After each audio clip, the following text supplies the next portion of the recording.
vocês estão? Estamos aqui para mais um vídeo no nosso canal. E olha só que legal, hoje nós vamos dar continuidade às aulas sobre os profetas menores, muito bom. E aí hoje nós vamos falar sobre 6 profetas especificamente, certo? Que são Oséias, Joel, Amós, Naum, Jonas e Miqueias. O que é que esses 6 profetas têm em comum e por que eu coloquei eles juntos? Todos eles falaram sobre o cativeiro assírio e a gente vai ver um pouquinho sobre a vida de cada um deles, tá? Vem comigo! Mas antes da gente começar a nossa aventura aqui, chega perto, mais perto, mais perto. Você tem entre 8 e 12 anos e ainda não tá participando do nosso grupo no WhatsApp? Ah, você tá dando muita bobeira!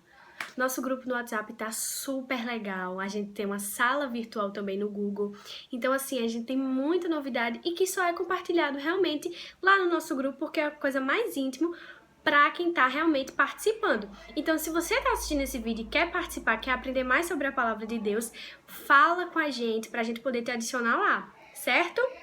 E você que já tá no grupo tem uma missão muito importante. Você tem que enviar esse vídeo para pelo menos uma pessoa que é da sua idade, tá bom? Então, vem comigo! A primeira coisa que a gente precisa entender, pessoal, é que existe uma diferença. Houve uma divisão no reino de Israel, certo? O reino do sul ficou conhecido como Judá e a sua capital era Jerusalém. E o reino do norte ficou conhecido como Israel e a sua capital era Samaria. E olha só, é justamente o reino de Israel que vai sofrer com o cativeiro assírio. O cativeiro assírio, pessoal, foi uma forma que Deus encontrou de punir aquele povo por causa da idolatria que eles estavam fazendo, da corrupção moral. O que é isso, Tia Gabi, corrupção moral? É quando a gente coloca e toma atitudes que não condizem com aquilo que é certo fazer. A nossa moral é aquilo, é o conjunto de condutas, é nossas ações juntas, certo? Então, tudo aquilo que a gente faz que não agrada a Deus se torna uma moral corrompida. E era isso que a gente vai estudar, que aquele povo estava fazendo muito. E outra coisa muito importante que teve um peso enorme, aquele povo estava fazendo, o povo de Israel estava fazendo alianças com outros povos que Deus não queria. Olha que coisa séria, colocando confiança, expectativa nessas pessoas. Vê só se pode. E aí Deus fala, ó, não. A segurança de vocês está em mim. A gente pode ver isso lá em 2 Reis 18, versículo 12 e também em 2 Reis 17. Vocês podem procurar lá que vai ter essa referência, tá? O primeiro profeta que nós vamos estudar é o profeta Oséias. Oséias era filho de profeta, ele era filho do profeta Beri. E ele sofreu muito porque sua esposa o traiu. E mesmo assim Deus falou com ele e disse assim, Oséias, eu quero falar com você sobre o amor. Você vai mandar a mensagem para o meu povo de Israel sobre o amor. A ênfase da mensagem de Oséias era amor. Ele que sofreu tanto, né? Vai falar justamente sobre o amor. Mas é qualquer amor? Jamais, é o amor excelente que vem de Deus. O amor que não tem variação, o amor que não erra, o amor que não deixa dúvidas. Esse é o amor de Deus. E era esse o amor que Deus queria que aquele povo, o povo de Israel, encontrasse novamente. Que voltasse a ter neles a chama do primeiro amor, de adorar o Senhor verdadeiramente, de fazer as coisas com amor para Deus, que eles já não faziam mais, amar a Deus e somente a Deus. E Oséias tinha uma preocupação teológica muito grande, a gente já viu que era teologia. A preocupação de Oséias era que as pessoas entendessem o que é o arrependimento, o que é o pecado, quais as consequências do pecado. E ele investe muito no livro falando sobre isso. O segundo profeta que a gente vai ver é o profeta Joel. Joel era um nome muito comum em Israel e significa o Senhor é Deus. O profeta Joel, ele era filho de Petuel. Isso nos indica que ele não era um simples israelita, ele tinha alguma influência, porque o nome do seu pai estava ali, né? E olha só que coisa mais interessante. Durante uma praga de gafanhotos em Judá, Deus fala com Joel e diz assim: Joel, você vai pregar uma pregação profética explicando o que era essa praga. E aí Joel começa, o livro todo vai estar lá Joel explicando o que era essa praga de gafanhotos que o Senhor tinha permitido chegar em Judá. O terceiro profeta que a gente vai estudar é o profeta Amós. Como eu falei lá no início para vocês, todos esses profetas falaram sobre o cativeiro assírio, mas nem todos passaram necessariamente pelo cativeiro assírio. Alguns foram apenas usados por Deus para falar sobre o cativeiro, mas não passaram por ele. É o caso de Amós. Amós, pessoal, morava a 19 quilômetros de Jerusalém, ou seja, Amós não era de Israel, Amós era de Judá. E mesmo assim, Deus fala com ele, testificando, sabe o quê?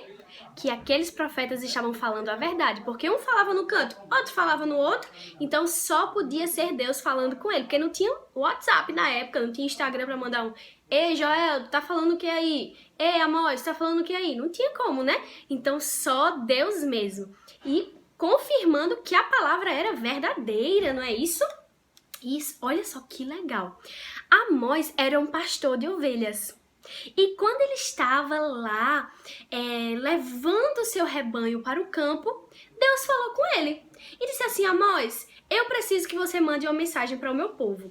E a mensagem principal de Amós é a seguinte: o Senhor, com sua voz, rugirá como um leão para falar sobre o juízo de Deus. Olha que frase forte!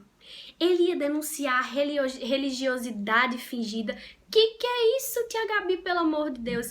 Religiosidade, pessoal, é quando a gente faz as coisas só para agradar as pessoas da igreja, quando a gente faz para que as pessoas possam nos ver, para que nós possamos ser elogiados pelos homens, e não quando a gente faz com o nosso coração voltado para Deus. Então Amós, ele fala e diz: vocês estão sendo fingidos diante de Deus, vocês não estão entregando a adoração verdadeira, vocês estão fazendo as coisas para os homens. E era isso que ele queria combater. Ele estava dizendo: pessoal, vocês não podem destruir a justiça que Deus estabeleceu aqui.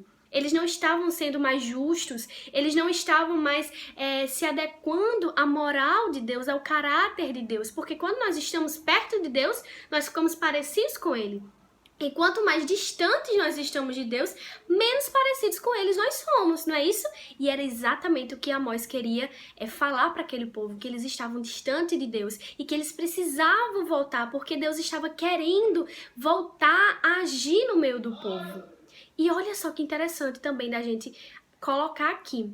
Ele pontua duas coisas que são a chave para que Deus possa realmente voltar a agir naquele povo. Sabe o quê? O arrependimento e a justiça. A gente sabe que todas as coisas estão no controle de Deus, mas Deus age em pecado? Deus age em injustiça, ele sendo a própria justiça? Jamais. Então ele precisava que o povo entendesse o significado de arrependimento, que o povo voltasse a praticar o que era justo e reto. E para isso, eles precisavam tomar essa decisão. Era essa a mensagem que Amós queria passar. O quarto profeta é Jonas. Deus mandou, mas Jonas não quis ir. Deus falou, Jonas não quis ouvir. Eu acho que vocês estão lembrando dessa musiquinha, né? A gente conhece muito bem Jonas, a gente sabe muito bem quem é Jonas, mas eu quero falar algo extremamente importante sobre a vida de Jonas. Jonas era filho do profeta Amitai. Isso significa que ele era importante, não é? Ele viu todos os milagres, ele viu Deus agir, viu o testemunho do seu pai e mesmo assim Jonas quis dar uma de Deus. Sabe por quê? Ele quis julgar o povo quando Deus falou: Jonas, eu preciso que você vá pregar a minha palavra lá em Nínive. Nínive era uma cidade assíria, tá, pessoal? E aí, Jonas diz o quê? Não vou, não. Nem adianta falar, nem adianta pedir, não vou. Mas Deus diz o quê para Jonas? Jonas, vem cá. É a tua vontade que vai ser feita ou a minha? E o que é que aconteceu? Foi parar na barriga do grande peixe. Então, qual foi a vontade que foi feita? A de Deus, né? Como sempre. Mas uma lição importantíssima para a vida de Jonas foi, sabe o quê? Que todas as pessoas merecem perdão. Que todas as pessoas podem ser alcançadas por Deus. Todas as pessoas são amadas por Deus. Jonas, na sua humanidade, estava olhando para aquelas pessoas e dizendo assim, Nínive, dizendo assim, não tem mais solução, não tem mais gente, não tem perdão para essas pessoas. Para que eu vou pregar para essas pessoas? E Deus está dizendo para ele assim, disse para ele assim, ó, Jonas, quem decide isso sou eu, e eu não acho isso. Por isso que eu estou mandando você ir lá, falar com aquele povo, pregar a minha palavra para que eles me conheçam. Olha só que coisa interessante, não é mesmo? O quinto profeta, Miqueias também não era de Israel, Miqueias era de Judá, morava em Moresete, que é uma cidade a 32 quilômetros de Jerusalém. Jerusalém, que era a capital de Judá. Certo? O cativeiro assírio aconteceu aonde?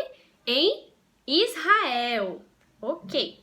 Miqueias significa quem é como o nosso Deus. Mas não existe na Bíblia citação da família de Miqueias. Então isso indica o que para nós? Que a família dele não era tão importante. Não é mesmo? Mas Deus escolheu Miqueias para o ministério profético. E a ênfase do ministério de Miqueias era o juízo de Deus. O que é que quer dizer isso? O julgamento de Deus. Que Deus não estava mais aceitando aquelas coisas que o povo estava fazendo e que iria puni-los. E ele começa a dizer, olha, vai haver um cativeiro, tá perto, não vai ser aqui, vai ser lá em Israel. Mas prestem atenção, porque pode acontecer aqui também. Deus usou Miqueias principalmente para alertar o povo de Judá acerca do cativeiro que ia acontecer em Israel, não é? Miqueias também faz um resgate muito interessante. Ele pega lá do Egito, da libertação do Egito, lembra quando Moisés foi usado por Deus para libertar o povo hebreu? Ele faz um resgate lá de trás para poder explicar para aquele povo que haveria perdão, que poderia haver perdão, que poderia haver libertação, mas que somente isso ia acontecer por meio da graça de Deus, por meio do amor de Deus. O mesmo Deus que tinha feito a aliança era o único que seria capaz de restaurar o seu povo. E era por isso que aquelas pessoas precisavam tanto se entregar a Deus com mais firmeza, com mais amor e com mais intensidade e verdade, principalmente. O nosso sexto e último profeta de hoje é o profeta Naum. Naum, que significa consolação. Naum foi um dos últimos profetas, certo? A fazer as profecias. Lembrando que isso aqui não é em ordem cronológica, tá, pessoal? Isso aqui é apenas a ordem bíblica que tá lá, que não necessariamente é a ordem cronológica. E Naum, pessoal, ele foi usado para dizer o seguinte: a principal mensagem de Naum era que haveria sim condenação para o povo assírio, eles também seriam levados cativos, mas que Deus não poderia deixar impune a corrupção, a idolatria, tudo de mal que aquele povo estava fazendo, mas que haveria restauração e que os assírios também sofreriam com a mão de Deus, porque ninguém é como o nosso Deus. Ele fala sobre a grandeza da cidade de Nínive, ele fala sobre a grandeza, a força dos assírios, mas ele diz assim, ó: nenhum homem, nenhuma nação é como o poder e a soberania do nosso Deus.